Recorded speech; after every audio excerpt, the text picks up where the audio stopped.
Ask the Podcast Coach for September 14th, 2024. And then I hit the button and, oh, you know what? Let's do that again, shall we? It doesn't work if the mute button's on.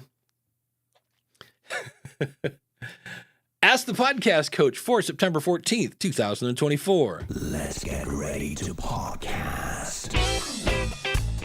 There it is. It's that music that means it's Saturday morning. It's time for Ask the Podcast Coach, where you get your podcast questions answered live. I'm Dave Jackson from the School of Podcasting.com, and joining me right over there is the one and only Jim Cullison from theaverageguy.tv. Jim, how's it going, buddy? Greetings, Dave. Happy Saturday morning to you. I got some lessons learned from, remember last week, the roofers came. Yeah, right? yeah. And I got some podcasting like Dave Jackson style. So maybe a little bit later we can lessons learned from watching your roofers do their job. Anyways, great to be back on a Saturday morning. And I should say right now, if you have children in the car, there are going to be naughty words said today, just a few. But just so you know, I'm going to do something that I normally don't do. And I've got some stuff that I can't wait to play you because yeah. So, but we'll get to that. Will you beep those out? I will bleep those out in the audio. Yes. When you hear this later in post. But if you're watching live, I'm not that good. Yeah. So that's going to be fun. But you know what's great to wash down some profanity with? You know, when you're like, all this profanity makes me thirsty. Come on. I thought there was some coffee. Oh, here we go. Here we go. And that coffee pour is brought to you by my good friend Mark, who's Canadian. So you know there's no profanity coming from Mark. He's polite, and over at podcastbranding.co. I've used Mark for pretty much the last probably 4 or 5 podcasts, whether it's Ask the Podcast Coach, School of Podcasting, Podcast Rodeo, your podcast website, Podcast Hot Seat. So I'm talking about this because he's good. He's really that good. And he's going to do so much more than anybody on any of those discount websites, because he's going to sit down with you one-on-one and kind of ask you, like, what is your show about? What's the vibe? What's the feel? And then let him do the marketing stuff so that it fits your show. And everything just seamlessly flows together. He's been doing this forever. He's got over 500 pieces of artwork, and he's not just an artwork guy. If you need a whole website, you want to talk about getting a whole brand redone, he can do websites, he can do PDFs, he can do business cards, he can do artwork. If it's anything that you want people to see you, they're going to see you before they hear you. There's only one place to go, and that is podcastbranding.co. And tell him Dave and Jim sent you. Big thanks to our good friend Dan Lefebvre over there, based on a true story podcast.com. This week, historical events. If you want to head out there, 300, The Rise of an Empire, United 93, A Star-Spangled Story, Battle for America, and The Exorcism. Which one of these things is not like the other? The Exorcism of Emily Rose is out there. And if you need something new to listen to, or you just want to hear how well a podcast is done, check out Dan over there, based on truestorypodcast.com. Dan, thanks for your sponsorship. See, that makes me, because anytime you hear based on a true story and the word exorcism, that makes you want to kind of go, wait, what? Like, how much of that is true? The other thing I want to say thanks to Dan for is somebody in a Facebook group had said, hey, did you guys hear that StreamYard's price is going up by 80%? And Dan was nice enough to point them towards a post I have on the School of Podcasting, and I'll put a link to that in the show notes. If you go there now to the front page, you'll see there's a whole thing on StreamYard, and it just talks about the difference between EVMooks and, Ecamm and all the other fun places. So thanks, Dan, for the quick little shout out on that. So, all right. So I'm first of all, again, I'm going to play you 2 things, and the question is going to go back to the full Oh screen. yeah, that would be good. I just want to look at my. There we go. I mean, we can give Dan the whole show if you want. But the question is going to be, which one of these would you listen to? Okay. So this now again, this has some. So if you've been on an elementary playground around sixth graders, you've probably heard these words. But and I'm gonna, they asked for feedback on their show in Facebook. So this is my feedback. The show is called No One Is Listening Anyway. Now, for the record, that sounds clever. There are multiple shows called No One Is Listening Anyway. So that would be my first advice. They also have naughty words in their description, which Apple really doesn't like. So keep that in mind. But this one, their title is Rage Against the Time Machine. And so it goes, and I'm playing this from Apple Podcasts, so I'm hoping this is going to work. How long is this clip, Dave? We're going to listen to about, let's go 2 minutes. Okay. All right, so we're going to... You know how folks listen, sometimes they listen to clips and like, God, when is this thing going to be over? Yeah, so we're going to sit here and watch Jim and I stare at nothing, because if I had it on the same screen that I'm sharing my screen, we couldn't hear it. So this is actually on another machine, but just maybe not a full 2 minutes, but you'll get the gist of it here. To listen to explicit episodes, I need to sign in. I did not know that. Did you know that, Jim? That if you want to listen to things maybe an age verification or something going on along those lines. Which again is kind of funny in a way, because again, if you go to, wait, I don't want to create it. Oh, that's because I have a typo. I'm like, why is it making me create a new account? And it's because I see it's the pressure of typing in front of people. All right, because now I'm gonna have to. While you're getting that set up, as far as profanity goes, right? I mean, should you do it? Shouldn't you do it? That's up to you, right? But go ahead. And to their credit, they do have their show marked as explicit. So kudos for them for, I guess in theory, you want to let people know. Will you mark this show explicit for the week then? If you're beeping out, no, if I beep it out, it'll be clean. So that's the good news. Okay, so we are now signed in. Nice save, by the way. Thank you, Jim. All right, here we go. Welcome to No One Is Listening Anyway. It's a podcast where we chat shit, give you some good news, give you some interesting facts, share a little bit of our weekly rage, and have some input from our listeners on our listeners segment. And we are now on episode 10. My goodness. Of series 2. Yes. Yes. We've done quite a fair bit of episodes now. Honestly, just bare episodes. Bare. So many. Have you had a good week this week? It's been okay. This was my last weekend off before we start, like, the big thing at work. Fuck, yeah. It's next week, isn't it? For the next, yeah. And I'm on stock take this week, so I've basically got 9 weeks of... hell. Absolute hell on earth. And this was my last weekend off. So I was really looking forward to it. And then I got a cold. No, did it knock you out? Yeah. And I was it's only a cold and it's going a bit on my chest. I've got a bit of a cough, but it's fucking rattled me. I was asleep basically all of Saturday. That's so annoying. Isn't it? Like, I really wanted to do some nice stuff and, like, I don't know, just enjoy. It was a nice day Saturday as well, was it? Oh, no, wait, Sunday was nice. Okay, that's enough for me. Like, Now, I'm going to play you something, and this is courtesy of Pod News. So we're going to actually, just because I didn't ask him permission, I'm going to play the whole beginning of this. So you're going to hear a little plug for Pod News and a little plug for Buzzsprout because that's their sponsor. But I'm just being fair because I heard this and I was like, oh, I have to play this. Okay, so wait till you hear this podcast. This is Pod News Extra, full-length interviews and other stuff. This podcast is sponsored by Buzzsprout, podcast hosting made easy. All right, welcome in, everybody. Ready to decode some podcast stats. Always ready to dive into the numbers, especially with this guide you've got, How to Understand Podcaststats.pdf. Got some real gold in there. That's what this deep dive is all about, right? Getting you those golden insights to actually use for your show. Not just skimming the surface, but really understanding what matters. Exactly. So right off the bat, this article tackles a big one, something I know trips up even experienced folks' downloads versus listens. Yeah, it's easy to lump them together, but they're totally different beasts. The article makes it crystal clear with this analogy. Hit me with it. Imagine throwing a party, right? Yeah. A download is like someone RSVPing, saying, yeah, I'll be there. Okay, got it. So far, so good. But listen, that's them actually showing up, having fun, digging the vibe. So it's the difference between someone saying they'll be there versus actually being there in your living room grabbing a snack. Exactly. Okay.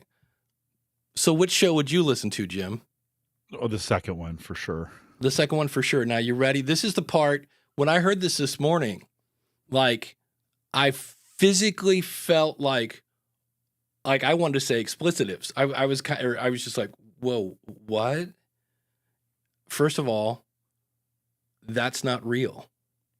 That's AI. The second one? Second The one is second one? AI. It's Yep, from notebooklm.google. So what you can do is upload articles, and notebooklm.google will turn it into it'll turn it into this. Exactly. And in the podcasting world, that difference is huge because not every download translates to someone actually hitting play. In fact, this Like, I just heard her breathe.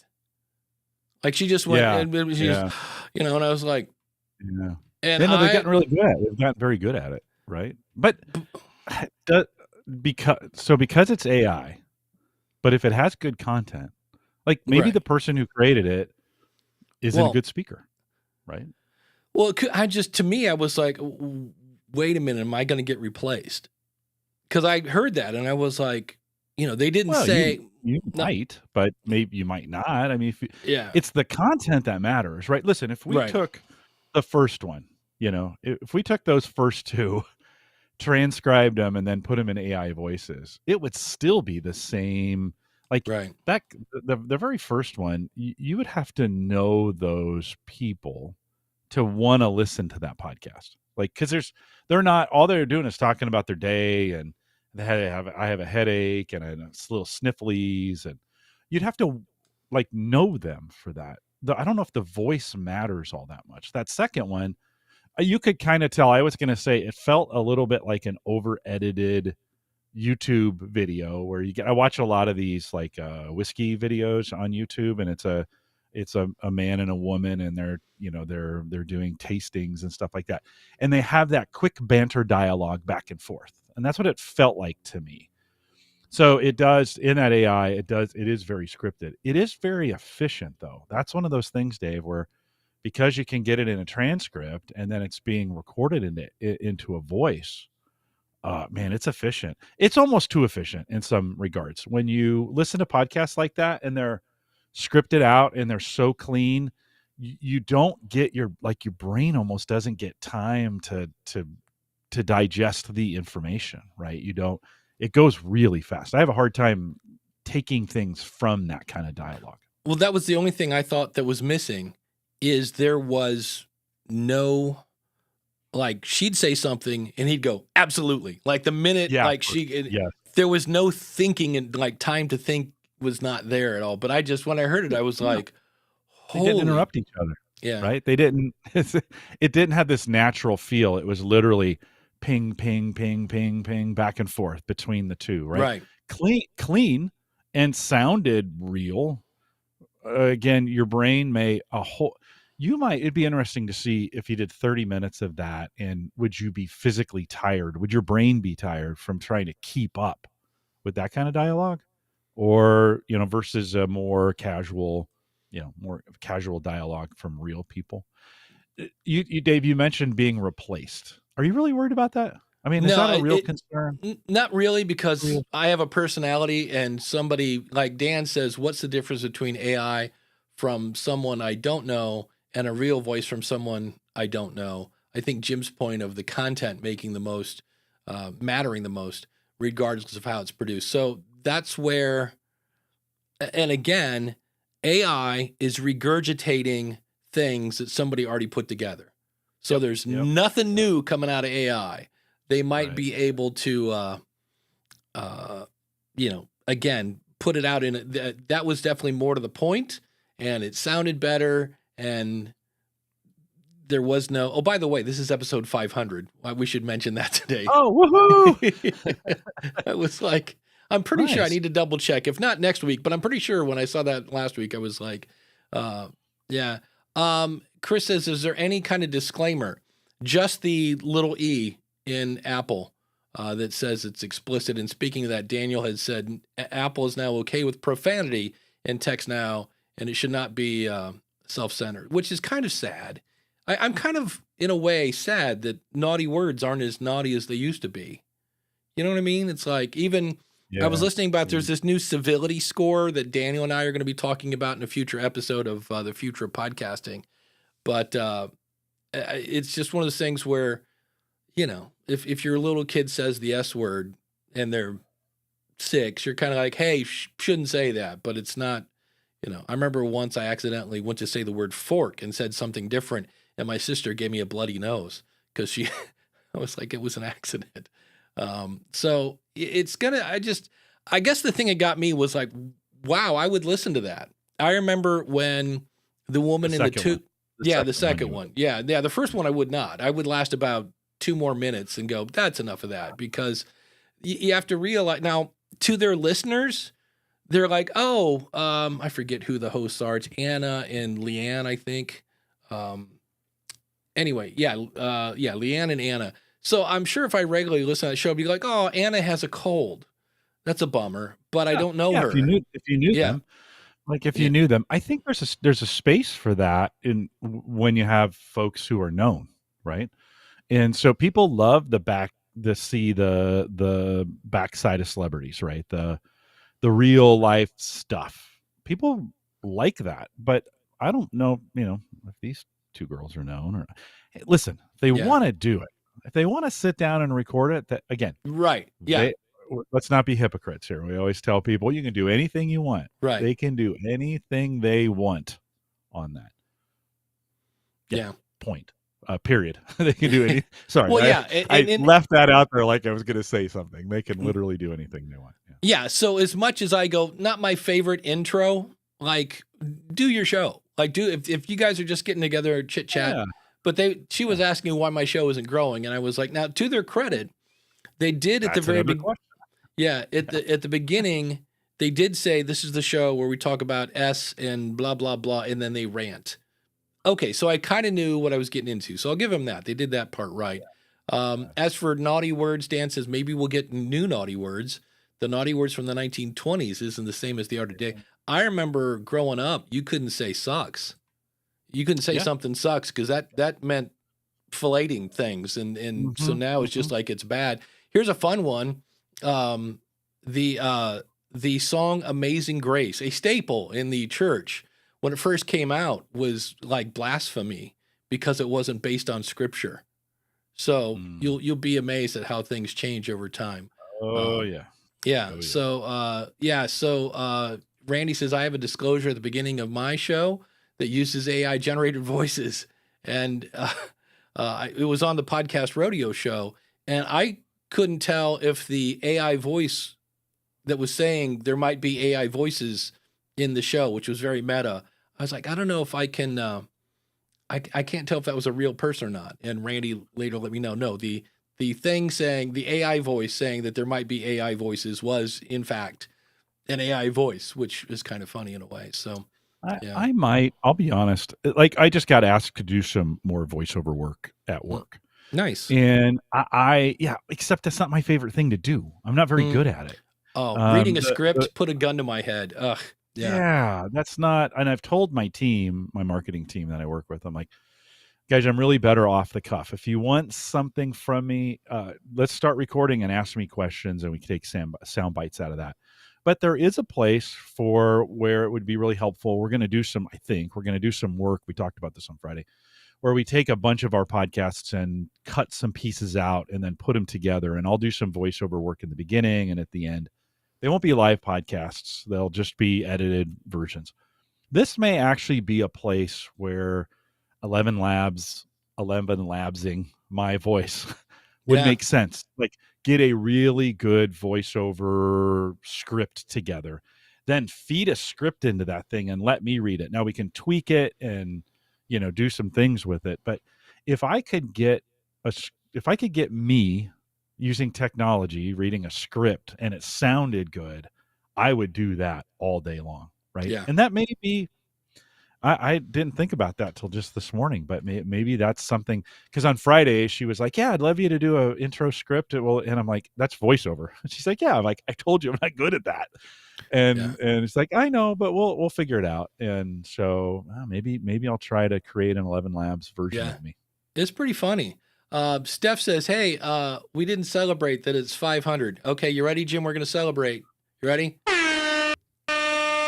Yay, that was fun. All right.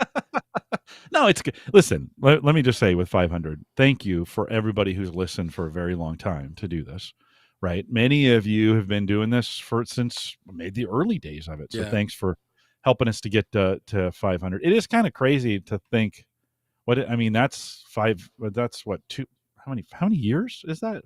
50. So 10 years? No, 9 years of making It these things.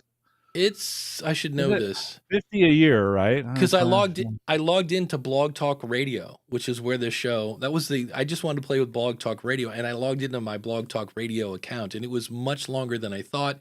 And all the episodes that are supposed to be on Blog Talk Radio don't work. So I was kind of bummed about that. I know I still have the originals somewhere. I've been moving all my old files Oh to the yeah. cloud, but I was like, Oh, oh, yeah. they're still here. And then I went play, and it was like, file not found. And I'm like, this is why you don't bank on free stuff, because I had actually, originally, I had a paid version for free on their account, because they're like, oh, Dave Jackson wants to use our system. And I did. And I was like, yeah, this sounds bad.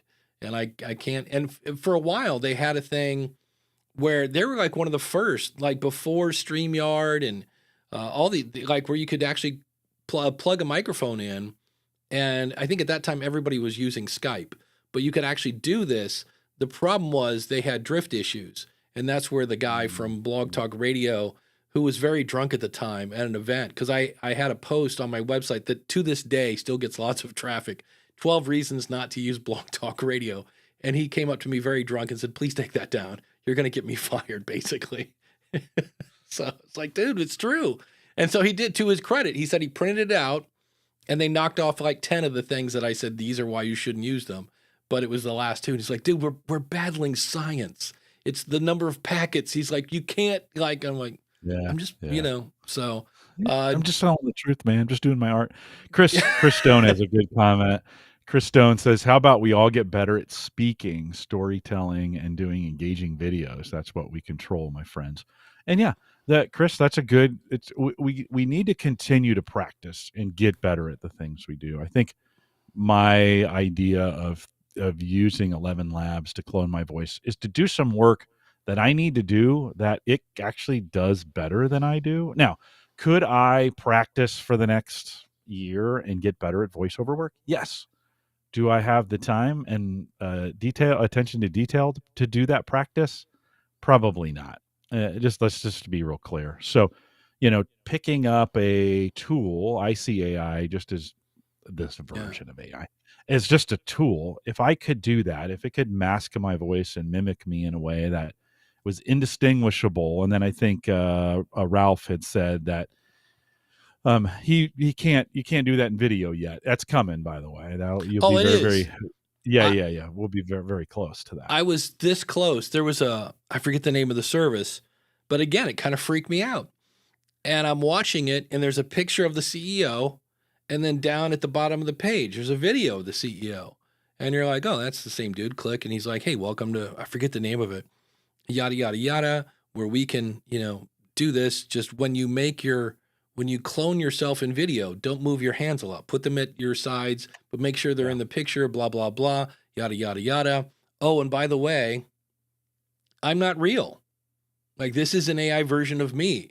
And I was just like, what? Like, holy cow. So that's coming to where you can, just type in your, well, first you have, whatever AI write your script. You throw it into whatever, it makes the video, you strip out the audio, podcast done. Yay. And that's where I think Chris said earlier, like, we are going to get, or it was Jeff. I really hope people do press the easy button. And we see a lot of these people who have honest conversations. And maybe this is what I thought of. Somebody in here said something like, we're going to get overrun with mediocre content. It'll look good. It'll sound good. Yeah, I but forget. we are already overrun with mediocre Well, that's content. my Look at the first podcast that was real. yeah. That right? I mean, I'm a little hesitant to go all the way down that path to just say, just because we're using an AI tool, it's bad or it's not Yeah. good. I think you can create some really good, helpful content with AI, right? It's just a tool, friends. It's just a tool. You still control it, right? Now, in this world of where we democratize content and more people can create it, that has always existed. When podcasting first came out and anybody could podcast, millions of people created podcasts, right? So we're running that same play with AI. I don't think it's bad. And Right. listen, you got to fight. You got to create good content, and you've got to get it out there somehow. It's Right. not.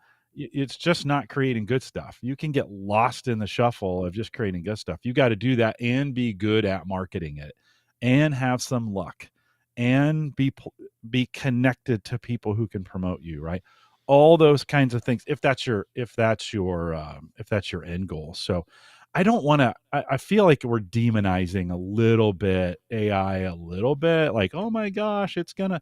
No, guys, it's still just a tool. We people still, when we figured out how to tell time and we got watches that were digital, we still wear them. We don't have to go out and look at the sun anymore and see where the right, Right. right. That Well, didn't end time. yeah. Well, DR has a point here. She says, I'm concerned with being replaced. There's a large, still growing amount of, it's good enough people. So I add PR, coaching, pitching, etc., always trying to stay ahead of AI. Yeah. And that's to kind of Jim's point. On one hand, there are people that might not put out stuff because whatever, they imposter syndrome or whatever. But if they can somehow type it in, 11 labs it, this and that, and now it's out. That's better than, I guess, nothing. You know what I mean? And sometimes I'll give you an example. There's a website called perplexity.io that I learned about from Craig over at aigoestocollege.com. And I was doing a episode on bounce rate for your podcast website. And I'm Googling and I'm searching and I was like, oh, let me try this perplexity thing that Craig talked about. And literally I was like, explain bounce rate to me like I'm in third grade. And it spit out not only like exactly what I needed, but the references to it, which to me, I'm always like, hey, I'm a little worried that, ChatGPT can't spell strawberry and it's going to give me no links on what it based its information on. Because to me, it's always consider the source. And this showed me the sources. And I was like, well, if I had started there, my show prep would have been about 2 minutes. And I was like, yep, that's what it is. This is why it's good. This is why it depends, because it's podcasting and it always depends. And here's what is or is not a good bounce rate. And I was like, literally, it was 2 minutes of show prep. And then I went and looked at the sources because, again, it's my integrity here. And I was like, yep, I see where that, like, okay, we're done.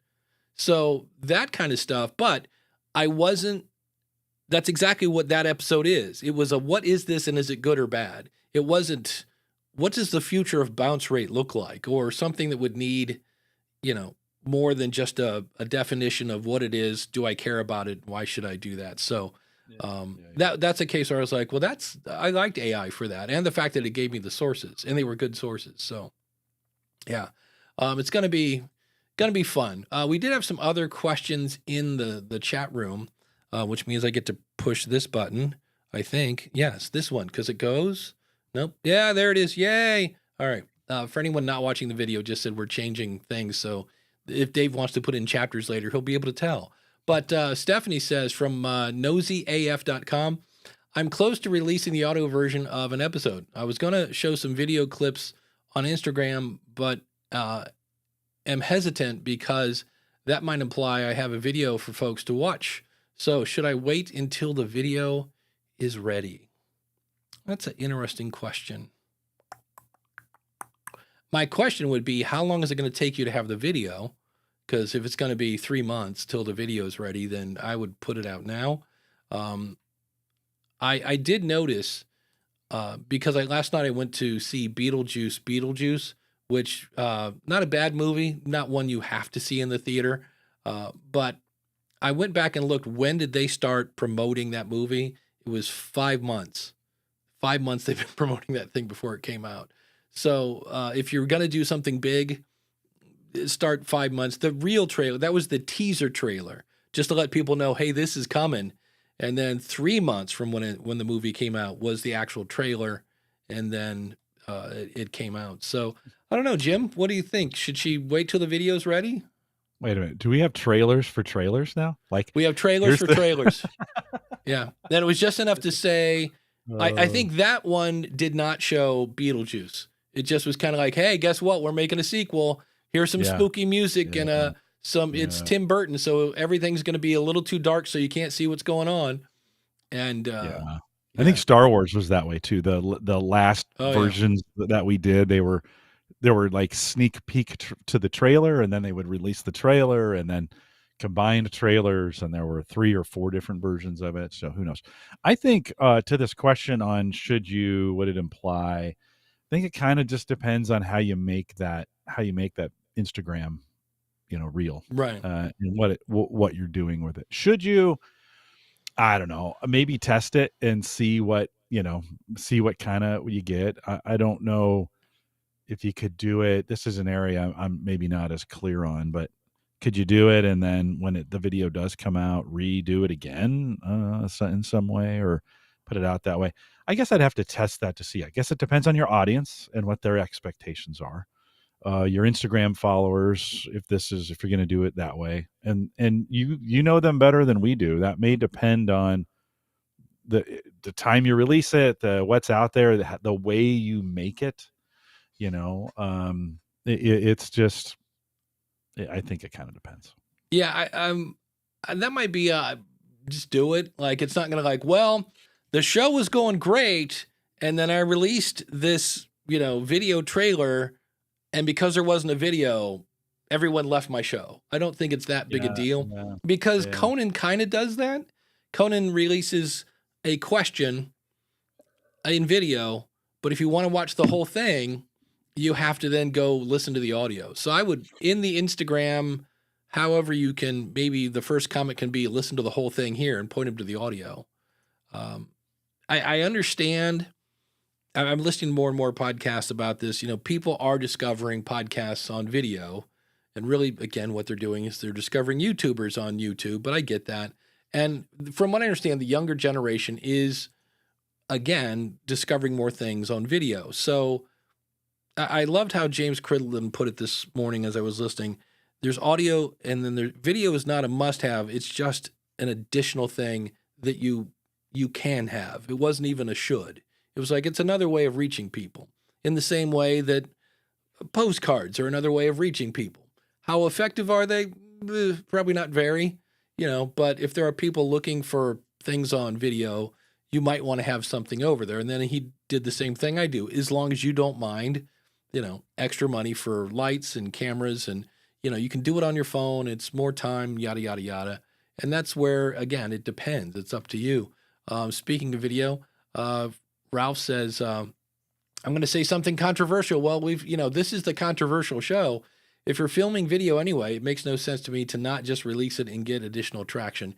Yeah, I guess it depends. I think she's editing the audio, and Steph was on the hot seat. If you want to go listen to aboutnosyaf.com, and she has said that being on that show, she's completely rethinking how she edits now, because she does interviews. And there are times when, I do this too, where somebody will say something and I'll be like, oh man, I had a similar situation where the blah, blah, blah. And then I share my story and I make the same point that the guest just did.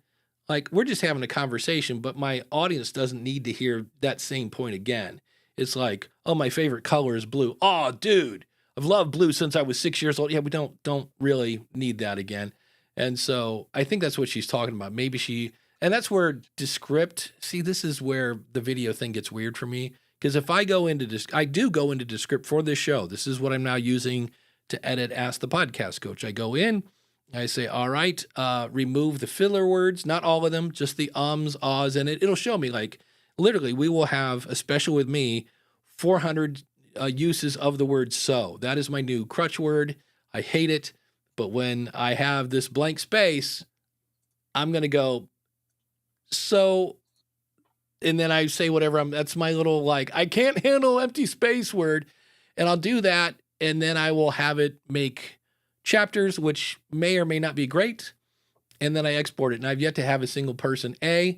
I'll give them credit. I never do the select all and delete all. And I know there's a way you could say where you have to review them. I don't want to have to review them. So I might just do the really obvious ones and get them out of there and do chapters and all. So there's another use of AI. But I'm not sure what that would look like on video. If all of a sudden a max headroom, it cuts it'll out. jump cut. It'll jump cut for sure. Yeah. So that's where, the video version of this is on YouTube. And, this has curse words and all sorts of fun stuff in it now. So, and it's, if we have a technical blow up, if it's a total train wreck, I will just pull the video down. But I don't think I've ever done that. The only time I've ever replaced a video is the one where the guy put porn on the screen. I went back to YouTube and I took that down, edited that part out, and then re-uploaded the video, and it was good to go. So that was a Baba Booey for sure. Yeah, we had the weed guy too. That was pretty good. The weed guy was awesome. I remember that guy. If you want to promote your podcast on video platforms, but then use video, Yeah. So I think he's talking, again about video being video, not video being static video. And she says they're having a whole conversation here. Do I need to do a whole new jazzy video edit? I have such low YouTube views. I'm just never there, but wanting to be for discoverability. Well, that's a good question. In terms of, like, for the longest time, I had just static videos. I have it on a separate channel. I don't want that, because I know, to me, static videos are like, well, it's better than nothing, but that's not saying much. So I didn't want all my actual channel. Oftentimes we say, well, I'm just going to throw it out there for discoverability. And this is a chicken and the egg kind of thing. Yeah. If we're just throwing it out there for discoverability and it's terrible, is it going to, if someone listens to it, are they going to ever come back and subscribe? Like, I think we need to be careful about just throwing stuff out there. And I know I'm being emphatic about this, but if you're going to put something on YouTube, it shouldn't be your lowest quality work. Like, do it right on YouTube or don't do it at all. This idea of, well, I'm just going to throw, maybe I'll be controversial here for a second. If you're just going to throw a static image and audio out there, I don't think today's YouTube culture is going to put up with that. Now, do you get some listens on it? Maybe, yeah, probably, maybe a few. Are those regular listeners that just want to listen to it via audio anyways? Probably. Is it going to get? Is the YouTube algorithm going to favor that? Probably not. And so, especially with YouTube, don't treat it like, well, I'll just quickly throw something out there. It'll be fine for discoverability. Can you do it? Yes, you can. Yeah. Would that be? I would rather put out something, the quality that is good on YouTube, than just throwing something out there. So that would be that for YouTube in particular. If it's crap, don't put it out there. Don't think you're going to get discovered with crap. Yeah. When Tom Webster was at Podcast Movement, the author of the book, the audience is listening, a little guide to building a big podcast, who will be on Monday's School of Podcasting, by the way.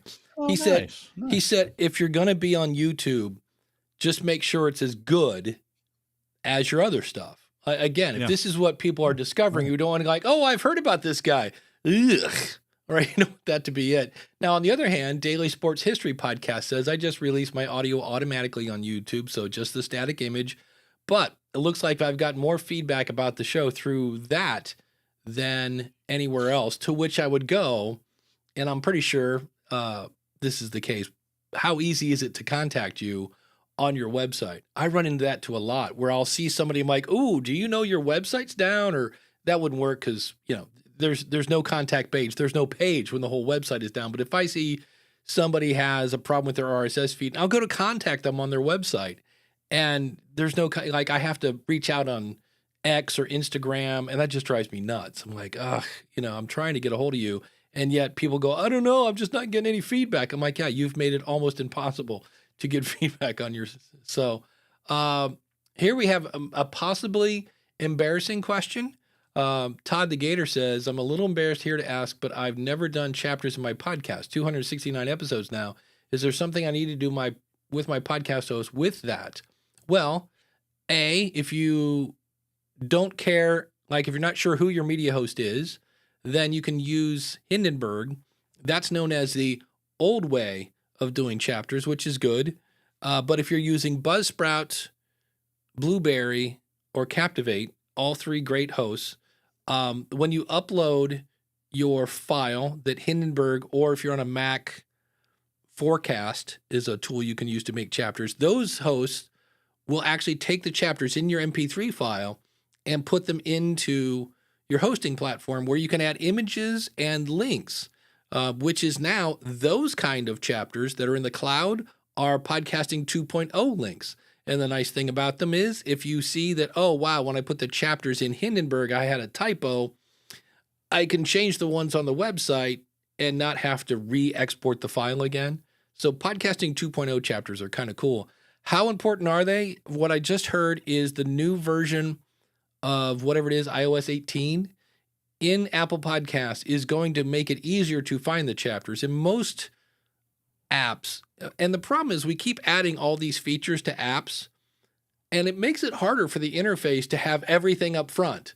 Otherwise, you just have front page, it's just a word salad of features.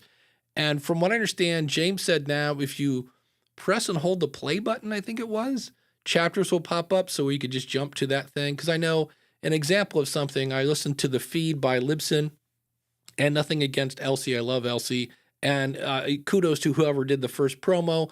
But I came to listen to Elsie and Rob, and the first thing I do is go to chapters and jump right to the Elsie and Rob conversation. So to me, that's why I love chapters.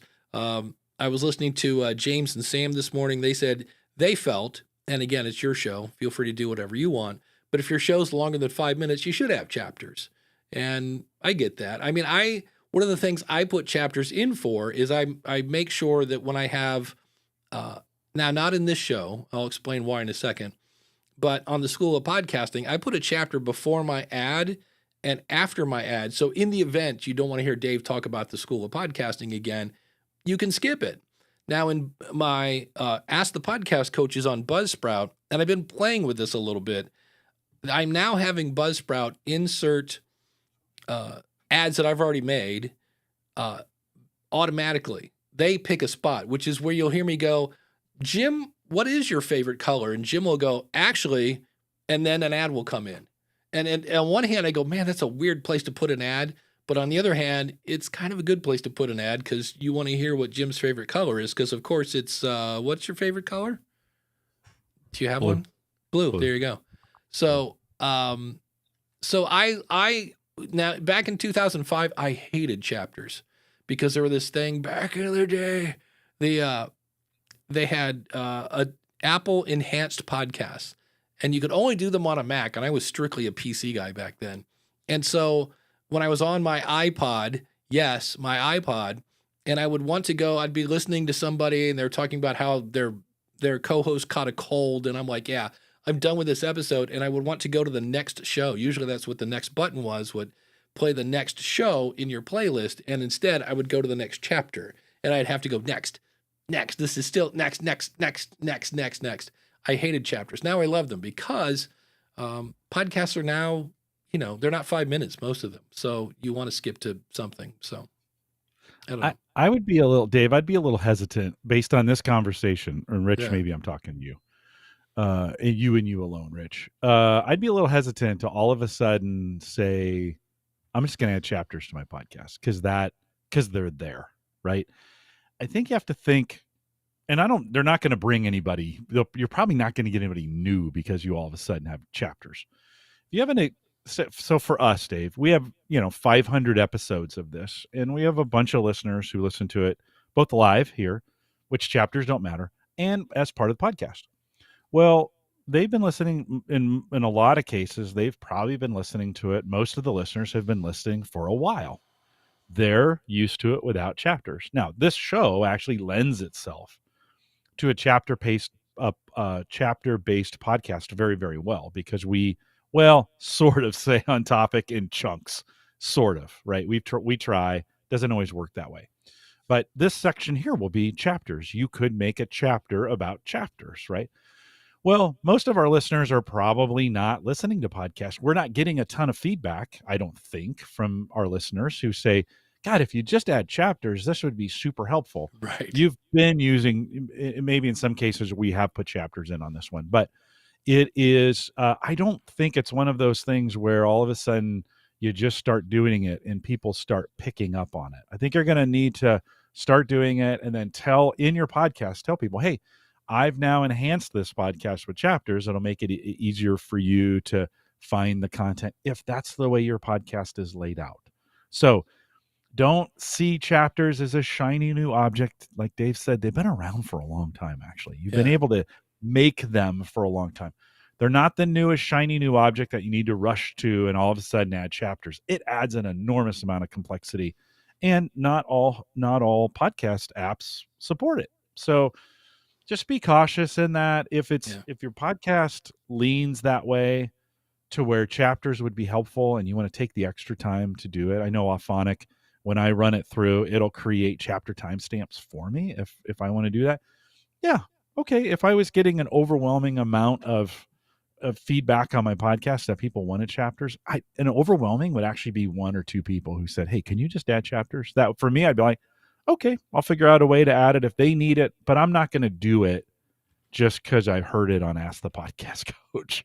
So be very, very, it's another thing to do. So just be careful with it, Rich. Yeah. I used to, this is one of those where there are a couple things I want to talk about this, because there's some things going on. I'm like, let's get this clarified. Number one, it's another thing to do your show. So, and this is true. If you add them and then later go, because I was going through as I was editing. I used to edit Ask the Podcast Coach by hand, as they say. And as I was going through, I would add chapters when we changed discussions or whatever. And if you then later decide, you know what, that adds like another 15 minutes or however long your show is, I'm not going to do that anymore. The three people that like chapters will be vocal. They're like, because I know when Elsie quit doing chapters for a while, I'm like, hey, how am I supposed to skip to the Rob and Elsie part? And maybe she was like, it's not worth the extra time. So a couple things, though, because we said it depends on who your host is. And Todd had said, I'm on Libsyn, and I've never seen an option to do chapters in Libsyn. Correct. They, you got to remember, Libsyn is the oldest media host. Now, what does that mean, kids? That means it's a big boat, and it's an old boat. It's a really sturdy boat, but turning that boat is hard.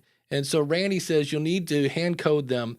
Rob Welch and the team there are anti-podcasting 2.0. Not accurate. Not accurate in my look. Now, I will say Rob is not the biggest cheerleader, but to say he's anti 2.0, it's a matter of, we're trying to turn an old boat, and they are building new stuff. I can't say exactly what. I told him I wouldn't, but they're working on some stuff. So, so just for the record, Libsyn is not anti 2.0. Now, it drives me nuts. I was screaming at my dashboard yesterday because I'm listening to the Podcasting 2.0 show. And from what I understand, there's this thing called Podping. And what it is right now, Libsyn or Apple, the way this works, Apple basically checks the Libsyn feed probably once an hour, if not more than that. And that's taxing on Apple. Same thing with, and it would make much more sense. And this is what Podping does. Instead of having these apps, hey, any new episode, which is all this, servers running and things like that. How about we just let Apple, when there's a new, episode out? And that's what Podping does. It goes, oh, hey, new episode, and now it's in like your episode gets updated in, minutes instead of hours. And from what I understand, it is like literally 2 lines of code. Like, and Adam was serious. He goes, I could write the code. Like it's copy paste and presto. That's why Captivate and Blueberry and I'm pretty sure Buzzsprout all use Podping. And I, for the life of me, do not understand, besides the fact that Libsyn is focusing on making some new stuff and they're not really, unless it's, Apple coming out with transcripts, they're not updating their old stuff. And so that's when I'm like, that would save them from having, all these things. Hey, Libsyn, I got to check you. Like, no, we'll just let you know when it's ready. So, yeah. Does that make any sense? Am I rambling? I feel like I'm rambling. I think you're fine. I think sometimes when we think about podcasting 2.0, we may be trying to solve problems that don't exist yet. Yeah. Or we may be trying to create some features that aren't necessarily for everybody. So just I think in Rob's case, he's seeing some, listen, his demeanor is a little rough sometimes and gruff anyways. He kind of comes across that way. I think he's seeing things that way. And listen, I've been super critical of the value for value using Bitcoin. That was a horrible decision. And you're like, there's other ways to do that. So does that mean I'm anti-podcasting 2.0? No, there's some things there. I just think there's some new things in it that not everybody needs or everybody should use. The adoption's going to be, anytime you have adoption in open source kind of way, it just takes a while to get things done. You just don't have when Apple decides to push something downstream, they just say you'll adopt it or you'll die. And they can do that because they control the ecosystem, right? In a more open world, that ecosystem, people have options, people have choices, people have opinions. That's the nice thing and the slow thing oftentimes about open source or open source concepts. Let's say this may not necessarily be an open source thing, but you got to get adoption. You have people with opinions, and it takes a while to get people on board. And RSS may not have gone anywhere if it hadn't been for Apple, just to be 100% honest, right? I mean, so along those lines, Dave, I think as we look at this, what's coming, certainly adopt the pieces that you find most helpful for you.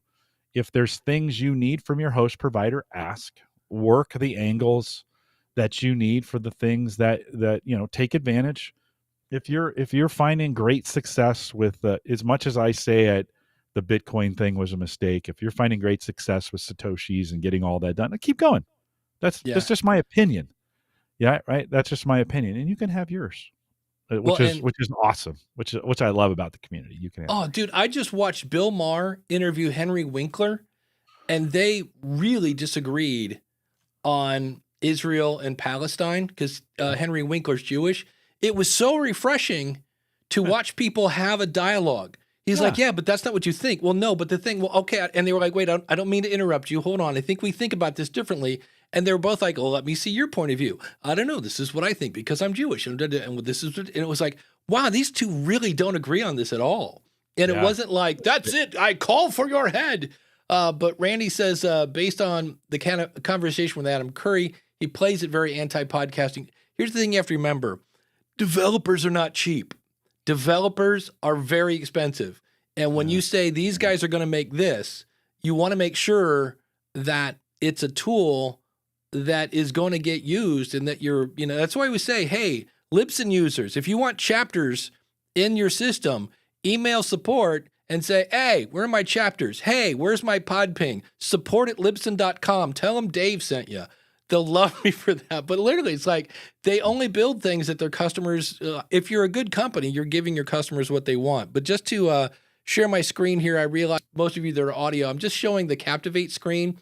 And right here in the middle is where I can put my ads. I pick right where it is. So this is my Join the School of Podcasting ad. And what's really cool is I gave it a tag, SOP60S, which stands for 60-second ad. I can come in here later, say, show me all the tags or all the ads with that tag and replace it with a new one. And then down here, here's my question of the month, comes in at 38 minutes. But if I go down here, these are the chapters. And so I can add, like here, I was talking about Tidy Cow. So I put a link to Tidy Cow. If I wanted to, I could add an image. These are all chapters. And if I put them in Hindenburg, they automatically come in. Well, you're like, Dave, I'm using Audacity. Then I can come up here and listen to the show and just click on the add new button and it'll put a chapter. Now, Buzzsprout does the same thing, which is what I'm looking at now. This is my episode and here are my titles. Again, I can put a link and a picture. So here in Ask the Podcast Coach, you'll see that when I'm talking about Mark over at podcastbranding.co, I've got this little different image here that shows that he's done over 500 episodes. And then I've got Dan's cover image when we talk about Based on His True Story podcast. When I'm talking about being an awesome supporter, I've got a different artwork. Here when we talk about Podpage and Ecamm and Home Gadget Geeks. Now, do I have to do all those images? I must have been bored this Saturday. But these are all the chapters. And if I want to add a new chapter, I just listen to the show and go add new chapter. But no, I think if you use, which I tried using the Buzzsprout AI co-host, and it's not bad. It's one of those things where, because what it does, you upload it, it transcribes it, and then does all the AI stuff. So it'll give you episode titles. It will make chapters automatically, and then you go in and approve or not approve those. It just takes at least a half hour, which sounds like forever when you're sitting there. So that's kind of a like, hey, upload it, turn on co-host, and then go eat lunch, and it'll be ready for you when you come back. So that's just, chapters are fun. Just realize it's more work. John says, Mr. Jamango, when I switch from Libsyn to Captivate, by the way, if you're going to jump to Captivate, supportthisShow.com/Captivate is my affiliate link. Links in the show notes. But John says, when I switched, the one thing he noticed is how fast my episodes update in my feed. It's minutes. So yeah. And also then that means in Apple and Spotify actually, let me take that back. Not Apple and Spotify, because they're not using Podping, but Castmatic, Podcast Guru, all the new podcast apps and newpodcastapps.com will update, which is kind of why you want people to do that. DR uses in terms of making clips, Minvo. So if you're playing in the video space, Randy, Daniel's talking about in the next episode of the Future of Podcasting. I let Daniel have a soapbox about the vision of streaming, payments, and more. Yeah, so that's coming out on Wednesday, futureofpodcasting.net. Am I missing anything else here? I'm off to the SOP site to figure out how to do a 301 redirect. I'm going to be honest. Here's the thing see, this seems so bad if I'm showing people how to leave Libsyn, but it's under settings, advanced settings, something. It's super easy. And if you need help with that, let me know. Just here's the thing. Like when I hear you're doing this while you're listening to Ask the Podcast Coach, do not do that. When you are redirecting your feed, turn off your phone, turn off the TV. You do not want to accidentally mess up the redirect, because I've seen people do a typo. They redirected their show to nothing. And there's no way to go to nothing and go, hey, point people back to my actual feed. And I was kind of like, I hated that at Libsyn when you had to tell people, yeah, you just kind of horked your show. Like, there are times when you can kind of like, it's a typo. Oh, you're still kind of pointing to your site. But he just straight out just sent them into a black hole. And I was like, yeah, so that was, be careful with that. It's not hard. You just want to pay attention and don't multitask when you do that. So, here we go. I have not listened to this. The Haktua girl has a podcast, and she was on Bill Maher's show, and I saw part of that. And Bill's kind of weird. It was really weird because Henry Winkler, the Fonz. He's just such a nice guy. He is. He's just great. It's wonderful. Ron Howard was a dream to work with. And did he snap his fingers and two girls just appeared? That would have been awesome, right? Bill's jukebox was stuck and he just went over and popped it. But Bill Maher is sitting there drinking, like he has to be, for whatever reason, he drinks a fair amount and smokes joints. And Henry's just sitting there like going, no, thank you. That's fine. I don't drink. Nope. And I'm just like, Bill Maher does? during the show? Bill Maher, yeah, he's kind of Okay. he's like, oh well, He's Joe Rogan it, is what you're saying? he's Joe Rogan it. Yeah, that's really it. So it's kind of like, yeah. Oh. John says saying podcasting 2.0 3 times is like saying Beetlejuice. It makes people go crazy. It does. It's and one of the things like this morning here, I'll show you. This is as far as I got. I went to, I was using Alby. Alby, we'll just use, it's a wallet in the cloud, and people could send money to it, and I could easily add money into it so that I could pay other people. And because of the U.S. government getting a little like, this crypto thing could be used to do money laundering, they got a little nervous, and Alby's like, hey, we'll take anybody as long as you don't live in the U.S. And so it's like they have a deal right now for basically $6 a month. You can run your own node. Let's get our nerd on, shall we?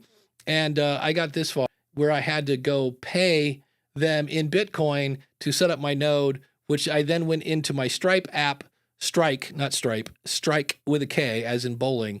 And I turns out my bank disconnected, and I was like, oh yeah, this is why this isn't a good solution right now. But they are looking into other alternatives. We need to forget that it's Bitcoin and just think of them like, I think it's James Cridlin that says it's like,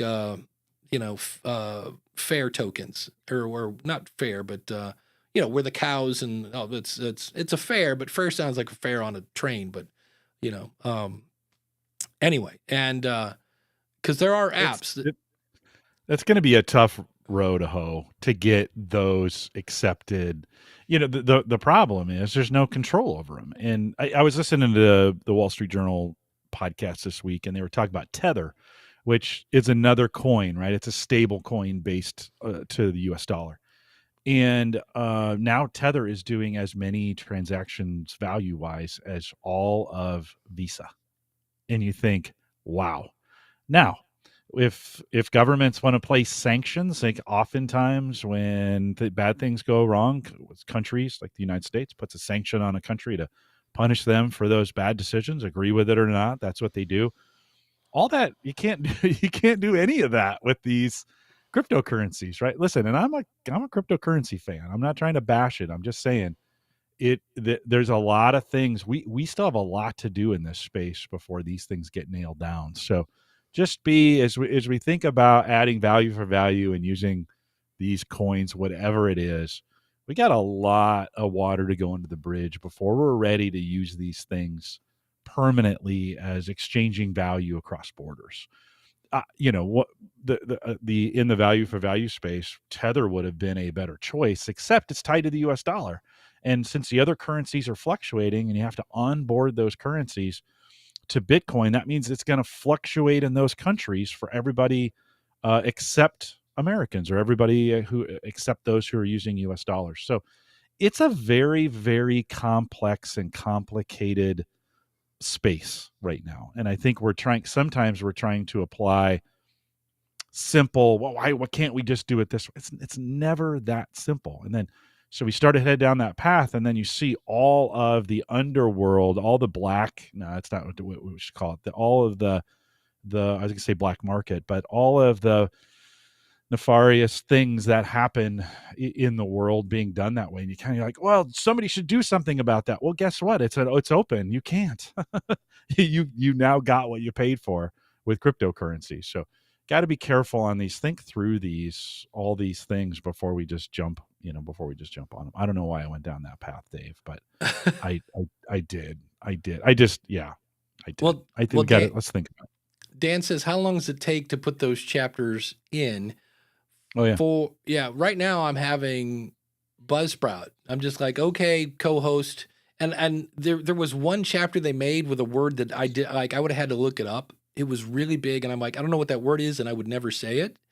So I kind of looked at the chapters. None of the tools I've used, whether it's Descript or Buzzsprout, because if I put them in Descript and upload them to Buzzsprout will automatically pull the chapters that I made and use them. So it doesn't like override them. But it's none of them. I guess the next time when we go to thank our awesome supporters, I need to go like, we are changing topics now or something to get the AI tool to go, oh, this is where Dave thanked his awesome supporters. So when I was doing it by hand, you have to listen to your whole podcast again. So this is a 90-minute podcast, and if I'm listening at 2x, that was 45 minutes, because with Hindenburg, that's the last thing you want to do. Because if you put in chapters and then edit 14 seconds out, your chapters don't move unless you select every single track you have. The chapters will move when you delete something, which you always forget, which means you then have to go and drag every single chapter you have back 14 seconds. It's kind of it's the last thing I did when I did it that way, but it was in some cases 45 minutes. And that's where I think it's the question of the month. If you go to schoolofpodcasting.com/question, that's the question of the month. Chapters. What do you think about them? Do you use them? Do you care? Do you add them? Like, what's your thoughts on chapters? Because I was spending, 45 minutes putting in chapters into the show. And I was kind of like, is anybody even using these kind of thing? Because this show needs chapters. We change subjects so many times. But I was kind of like, there might be people that don't need that. So now I'm we go back and forth too sometimes. We'll bring old subjects back in so it doesn't make for clean chapters, because we don't produce this in that kind of way. So chapters could be good for here. That we're a little loosey goosey for that. Yeah. I remember there was one I made chapters, and it was like topic A. And then like 4 minutes later, we had moved on from that topic. Like it was topic A, topic B, return of topic A, topic C, return of topic A. Like we kept going back to this one topic. And so it gets a little icky. Daniel's letting me know, thank you, that when Ecamm seems to skip a little of your audio every time you switch from screen sharing. Yeah, I noticed that this morning. I was doing something, and it just seemed like I need to reboot my Mac, maybe. And Ralph says it's okay to tell people to leave Libsyn if they find the value in other platforms when they're actually working to help their customers and exceed their expectations. I had a guy yesterday, and I said, hey, he started a podcast, and he said, should I use Libsyn? And I go, do you ever need to insert any kind of advertising or promotion of anything that's your own? And in his case, he said, well, yeah, I'm in a band. And he said, it'd be cool if I could promote my upcoming gigs. I go, great use of dynamic content. And I go, Libsyn right now is not the choice for me for that. I go, I would say Captivate, because you get to put your own stuff. You can do that on Buzzsprout. Buzzsprout picks where your stuff goes. Captivate lets you not only insert your own ads, but pick where they go. So I kind of like Captivate a little more than Buzzsprout in that department. And so I've always done that, even when I worked for Libsyn. I'm like, here's what each platform does, which one works for you. So it's always kind of tricky. But I am going now to thank my awesome supporters, Automated AI King, please. And then Jim, when we come back, you had a topic you wanted to talk about. But I do want to thank our awesome supporters. If you go to askthepodcastcoach.com/awesome, and if you ever wondered, why do I say askthepodcastcoach.com/awesome? Because if later I want to switch to, I don't know, Supercast instead of Patreon, I don't have 499 episodes with a link that I no longer control. So, but this show is brought to you by the School of Podcasting, where you get courses, coaching, and community. Use the coupon code COACH, and you can join worry-free with a 30-day money-back guarantee. And we are using Podpage. When you go out to askthepodcastcoach.com, that is Podpage. You can try it at trypodpage.com. That is my affiliate link. And we're running on Ecamm. If you go to askthepodcastcoach.com/Ecamm, and what I need to do here, I don't know why I did this. Not that that's bad, but everything else is always supportthisShow.com/whatever. So supportthisShow.com/Captivate, supportthisShow.com/Buzzsprout. I don't know why I changed to askthepodcastcoach.com/Ecamm, but either one of those will work. And Ecamm has 2 M's at the end of that. And if you need more Jim Collison, and who doesn't? I mean, look at him. He's awesome. Well, then go over to, that's not what I wanted to do. This. Nope, that's not it either. Here we go. Yay! More. Oh, did you see? On a tangent, Stream Deck came out with something else that has yet more buttons, and I was like, we need more buttons. Please do. Beautiful. Check out Jim over at homegadgetgeeks.com or theaverageguy.tv. Go to both of them and see the difference. And now it's time for our awesome supporter of the week. And so we do have an update. Randy Black, nothing wrong with his music show, but he's doing the old switcheroo. He now wants to promote Bible Bites, and Bites is BYTES. It's bible-bites.com. So that's what's now on the Wheel o' Names. And when you spin it, it looks like this. And we will see who is our awesome supporter. You can get on the Wheel of Names by becoming an awesome supporter. What? Chris Stone from castahead.net. And this is one of the things I'm doing in Buzzsprout. Later on today, I will do a thing that says, hey, today's featured supporter is Chris Stone from castahead.net. If you need any kind of video, audio production, check him out at castahead.net, and that'll be at the beginning of every show until next week. And if you want to be on the Wheel o' Names, you have to be a $20 supporter because, I'll have to see, because I'm kind of using, what you call it? I'm not using Patreon anymore. I switched to that thing, Supercast. And it's weird because I cannot get back to my screen. There it is. I have to make this transition it's like I kept clicking the button to go back to this screen because I need to go to this screen, and it just ran away from me. It was like, nah, I'm not coming back on the screen. You put me down to go look at the Wheel of Names, so it's like I'm not coming back. Hey, does this show save you time, save you money? Do we save you headaches? Do we keep you educated? Did we help you understand chapters today? Well, then maybe you should go to askthepodcastcoach.com/awesome and be an awesome supporter. And remember, that's not a life sentence. Not that I want people to cancel, but sometimes. Are you doing the wheel, or is the wheel gone? I just did the wheel. No, we didn't see it. Oh my goodness. Well, hey, it was my. We didn't even hear it. That's probably because it wasn't on. Honest, Okay. It landed on castahead.net. So All right. that's really weird because it was up on my screen, but interesting. I'm going to cry a little bit. That's my favorite part of the show. It's the only reason I come on Saturday mornings. See, here's the result. The result was castahead.net. I can spin it anyway. It doesn't count. Do you want to see it just spin around? Yeah, just one time. Yeah, just so. For me just one time. Yeah. So if it goes around and around, and look at it, almost landed on by. We can talk about Jody anyway. Jody Kringle over at Audio Branding. If you want to, there is a Women in Podcasting Awards going on, and Jody is in the marketing category. And Jody's great. She's awesome. I've been on her show. She's been on my show. And you should go vote for Jody because, she's awesome. So, but anyway, Jim, I forget what it is, but when we're talking like, oh yeah, there's this thing. And I was like, oh, cool. We can talk about that on the show. And now I forget what it was.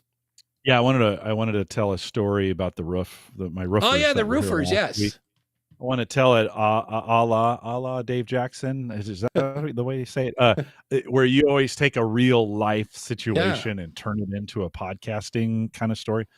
So the roofers not only did my roof, but they did the shed roof. I have a shed in the back of fairly large shed in the back, and it needed to be re-roofed. And they did a really, really nice job on it. But I could not stop taking my eyes off the guy who was doing the shed. Like, I just wanted to see how he was doing it. And so I felt a little weird just staring at him. So I kind of hid in an area, because I just didn't want to be out there with a cup of coffee, that weirdo, just kind of watching somebody put the roof on the shed. But he did some things. He had some techniques in there that were because I was like, how are they going to do that? How are they going to do that? Just by watching him do it, I got a little smarter. And I was like, wow, okay, the next time I roof my shed, which will probably be never, but I felt really good about, there's a little trick here and there's a little trick there. And so I just want to remind everybody in this, there's lots of benefits to the other thing. Well, there's lots of benefits. Let me finish the sentence. To watching experts do things and then trying to figure out, or at least just watch them do it and just say, wow, okay, maybe I can implement that in that way in a way. Just watch people work if you can. It was incredibly mesmerizing. And again, this is not rocket science for some of you, but there may be some things that you've never done before. We have an amazing YouTube culture now where you can just go out and watch people kind of do this stuff all the time. But it was an amazing thing, especially since I'm not, I'm not a roofer. I'm never probably going to put a roof on, but there were some things about just watching someone do their craft that was particularly satisfying and educating for me. So maybe as you think about your podcast, maybe watch some things that are out of your genre, or maybe watch some things that you wouldn't normally do, or maybe watch some things or ask some questions that you wouldn't normally ask. And maybe to your point about Henry Winkler, maybe engage in some conversations with some people that are different than you, and get their point of view. Be civil. You don't have to call them names, those kinds of things. And I just found it, David. I just kind of walked away from that experience on Saturday afternoon. I was like, you know what? I'm a little bit better today because I just watched somebody do their craft. And it was satisfying and fulfilling. And so maybe you can do that without being a creep in watching them, but just a great opportunity. It was one of those reminders, like, I need to continue to be diverse in both thought and idea and content and style and some of those kinds of things. Doesn't mean I need to adopt it all, but it is helpful when I watch what other people do, even when they're way outside of my genre. Yeah, my brother dragged me to a concert back in July, and it wasn't even a band I wanted to go see, but it was interesting. And I think this again is, after a while, you look at everything through the eyes of a podcaster. And so I was looking at, like, what was this like? And it was a band called Pure Prairie League, which had like almost a hit in the 70s. But they had a very, like, they made it feel like this was your living room and we're just going to play for you. Like, they just walked out. There was no, like, ladies and gentlemen, Pure Prairie, nothing. They just walked out, grabbed their instruments, like, hey, what's going on? God be here. And I just saw Joan Osborne, who was big in the 90s, and I saw Pat Travers, which was another old 70s guy. And I'm always looking at it. Last night I saw Beetlejuice, and as I walked out, I was like, you know what? That one character really wasn't even needed. Like, I'm editing the movie. Like, it wasn't a bad movie. It's not a must-see in the theaters kind of thing. But there are parts of it I'm like, this whole sub-story, like, they could have cut that out. They didn't even need that. So I don't want to spoil it, but there were parts of it I'm like, if you had removed this character and it was definitely a subplot, it wouldn't have, like, oh, you ruined the movie. It was just like, eh. So Yeah. I always, and I have been known, and this is so bad, to be in church kind of going, is there a 1.5 speed X on this guy? Like, Yeah, for sure. Can I speed this thing up? One other thing I learned from those guys doing the roof last week, they typically bring the shingles. And man, those shingles are a lot heavier than I thought. Like, oh, yeah. Those packets are heavy. And I picked one up to move it after the fact, and I was like, whoa. Like, I was thinking maybe like 40 pounds, but they're like maybe 80 or 100 pounds, maybe even more.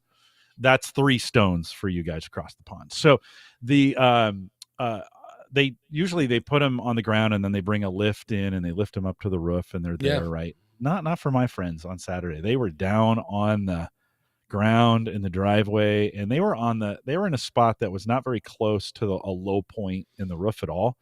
So some of the guys were throwing these on their back and just walking up the ladder and dropping them off up there.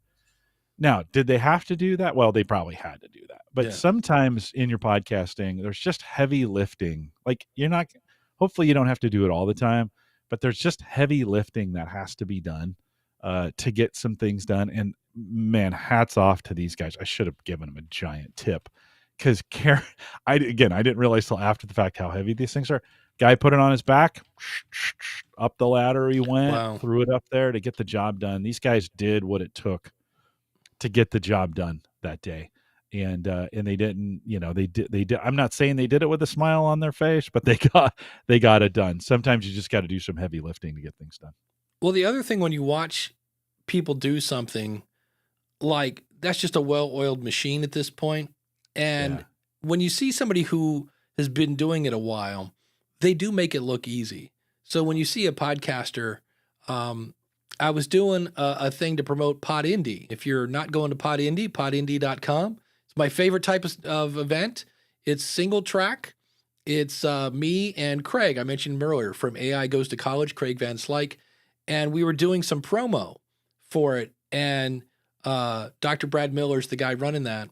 And he was like, okay, do like a quick thing. And I was like, okay. So this is where it's funny. I don't have a degree in marketing, but I'm here to tell you every job I've ever had, I end up kind of in the marketing department. And so I just started pulling stuff out of my butt. And then we went to Craig, and Craig's like, I don't know if I can follow that. And it's just one of those things where I made it look easy to go, hey, there are two things that go together. There's Travis and Taylor, there's peanut butter and jelly, and there's, podcast monetization and AI. And I just kind of riffed it right off the top. Well, I've been doing kind of marketing stuff, since I was 20 something. And so I made it look easy, but that's because I've been doing it for 30 plus years, So it's always keep that in mind when you're watching somebody like, oh, that looks easy. Doesn't mean it's not going to be fun. Just means it might not be quite as easy as you think it's going to be. It looks easy because they got reps. We talk about this all the time. I mean, these guys, this is all they do. And so they're just doing it all the time, and they got reps on it. So that may be one of those things for you as you do it. Yeah. The more you do it, the better you'll get at it. And, physician heal thyself all the way back to the beginning. I don't like doing voiceover work because I'm not very good at it. I would probably get better at it if I practiced it more, just to be 100% honest. Well, I used to have to do marketing videos for Libsyn, and they would hand me a script that I did not write. And that was half the thing. Was like, okay, I would never say life-changing because it is podcasting. Let's not get, but it was a marketing thing. And so I hated those things. And still to this day, when I have to read a script, I'm like, because you're trying to make it sound like you're not reading a script, but you're reading a script, and you're saying so don't feel bad. Voiceover is not as easy. Again, the people that make it sound easy have been doing it forever. So that's always fun when you do that. The other question I wanted to ask, and this is from my buddy Mike Wilkerson. He's putting this idea, and there are people that do this, where you have a recording studio that you go to record your podcast, and he's putting it in a mall. And his question was, what would he have to do to get a podcaster to go into his studio to record? And my initial reaction was, well, average Joe podcaster, when he's got $100 microphone and he recorded in his bedroom, and hopefully his kids will stay quiet for 20 minutes, may not pay, $200 a session. And I have no idea what Mike is charging, by the way. I'm just pulling that out. Let's say it's $100 a session or whatever. They do a weekly show that's $400 a month. That may not work. So I said the first thing I would do was target the companies in the mall. Hey, whatever, Spencer's Gifts. Do you have a podcast? Trying to think of what else is in the mall these days. What would you think, Jim? He was just like, he wanted to pick my brain about the idea, and I go, well, I know some people that do it in busy cities like, downtown Detroit had one. I know there's one in Kentucky, but it has to be a fairly busy city, and you have to have companies around you. But because I've never ever thought, man, I should go to a studio to record this. But again, I live alone with no kids, right? No pets even. I don't even have a cat to annoy me anymore. So I'm not. Yeah. Is the question, should I pay to go to a studio if I don't have one at home, or is the question about starting a podcast for a city? It's more about the studio. What if you're a podcaster and Mike opens up this service, like, hey, come down and use my studio. What does he have to do to get you in there? Mm-hmm. Yeah. Well, have really good quality to begin with, and then make sure it's a value for folks. There are some folks who don't want to set all that stuff up. They don't know. I mean, I think sometimes we've talked about this so long, you're like, oh yeah, just set up a studio. I've set up portable studios 1,000 times. Yeah. Okay. That's easy to do. That's not the case for everybody. Right. And so you've got to kind of think through, like, okay, who are those folks who just want to sit down and record? And by the way, there are folks, we're not, because we set up our own, we tend to be the group that's likes to do it ourselves. There are people who will pay to have that done. They're like, I don't want to think about it. I don't want to Right. do it. I'm not interested in, So the trick is to find those people, right? Find those people who just want to come in. You're providing a service. They just rather pay for it. My brain doesn't work that way. My brain says, no, I'd rather do it myself. I am a DIY guy all the way. So going into a studio and using somebody else's equipment to record something. Now, I say that, and I have a studio at work, although the studio at work I set up. So it's one of those kinds of things. But there are folks who are okay giving you money for valuable things that they don't want to do. Yeah. Sometimes we don't think that way. You and I think like, oh no, I just do it myself. Why would I pay for that kind of thing? Yeah. And So it's just a different way of thinking. yeah. And you've got to, because nobody's going to pay that money to talk about Batman in the basement. Now, I could be wrong. There could be They might. there They could might. be some IT guy that's making, money and, Yeah. doesn't have a problem putting out that kind of money. But I just, to me, this is where I'm cheap. I'm very frugal at times. And so for me, I'm like, When Critical Role came out and it was a podcast about D&D, it was kind of like, seriously, like you're spending money on this thing. Now their production value was high. All of those folks doing Critical Role were voice actors. They knew how to do these kinds of things, right? And so it was just a matter of, just because my opinion is, a podcast about Dungeons and Dragons, come on. It's been very, very successful. So you never know, don't be too quick to judge on someone's content either. Yeah. Bill says I work with radio. I know you can pay, what was she paying? I think $150 a week to be on an AM station. And for some people, they want to be able to say, I'm on, Wix 560, the talk of, Lubbock, whatever. And it sounds, now if I was doing a hyper local show, maybe, but I told her, I said, you do realize for $20 a month, you can reach the world. Like, I know you're on radio now and it sounds cool and you can say I'm on the radio. I'm like, but if you want to reach more people, like, you're only as good as an AM station, unless they're online, of course. But she was like, you're kidding me. And I'm like, no. She's like, what's the catch? I go, there's no catch. It's called podcasting. And so she quit doing her radio show, and her, she's quadrupled, if not more, her listenership and activity on her website, things like that. Speaking of paying for things, we want to say thanks. In theory, there it is. To both DR, the Mouthy Broad Media woman. Thank you so much, DR, and for Todd the Gator for the super chats. We appreciate those very much. And but yeah, it's so I'm not sure what the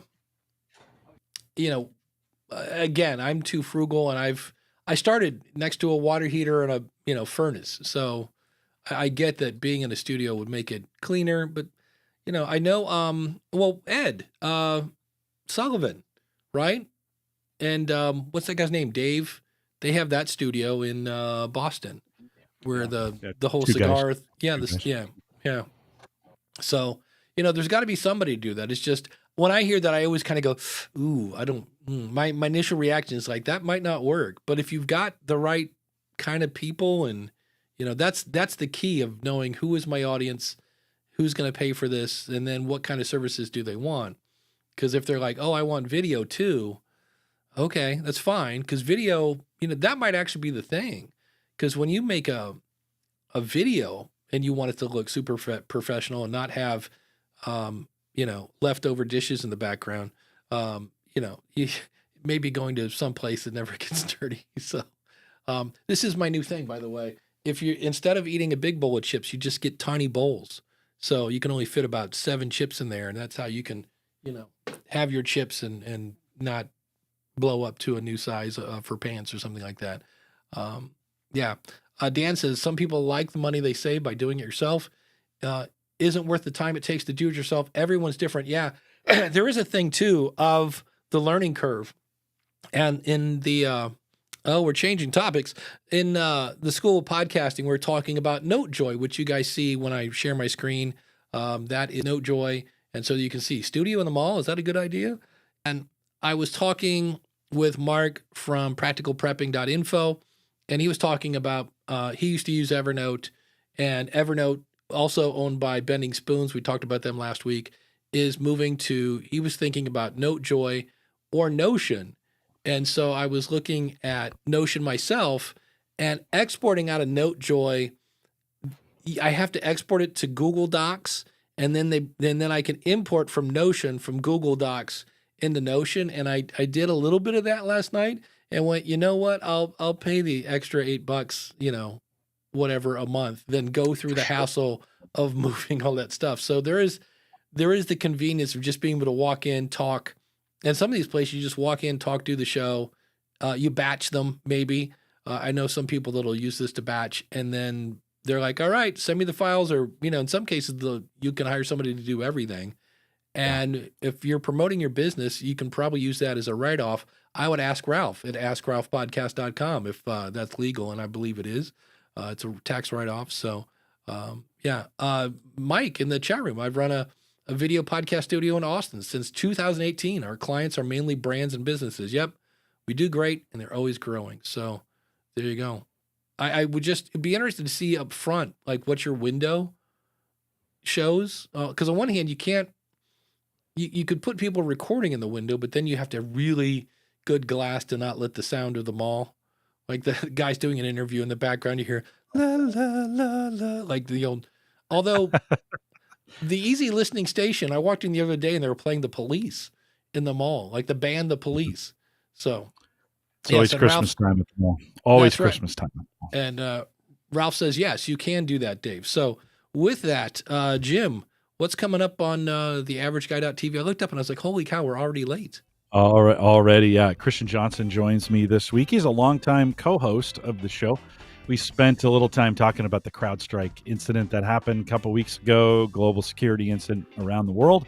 And we just spent a little bit of time talking about that. It's a little more in-depth and a little more nerdy than maybe we normally are, but out there and available for you right now, homegadgetgeeks.com. And, I forgot to mention earlier, this is even more fun. On the book, the audience is listening. You ready? Ooh, signed by the author. How fun is that? I got that at Podcast Movement. And that's who's coming on Monday's show. Tom Webster, he's talking about this book. I also threw the question at him, like, can't we just say the following opinions are not necessarily those of the sponsor? I'm like, can't we just get away with all this brand safety stuff? And so you'll hear that answer. That's called a tease, boys and girls, on Monday School of Podcasting. Thanks to Mark at podcastbranding.co. Thanks to Dan over at basedonatruestorypodcast.com. You can find all our shows over all of our episodes at askthepodcastcoach.com/follow. You can follow in your favorite podcast app. If you're listening on a new podcast app, send us a boost. I'm off to play with QR codes and bank numbers and try to set up my Albi wallet. That's fun and one's not hard to do, but the 2.0 stuff, I had somebody say, why didn't you talk more about 2.0? I'm like, because it's not super easy yet. No, it's not. So it's not. When it is, they're working on some stuff. So that's coming out soon. But we are here every Saturday to take your podcast questions. Thanks so much for the chat room. If you haven't liked, subscribe, and rung the bell if you're watching the video, please do so now. And we'll see you next week with another episode of Ask the Podcast Coach.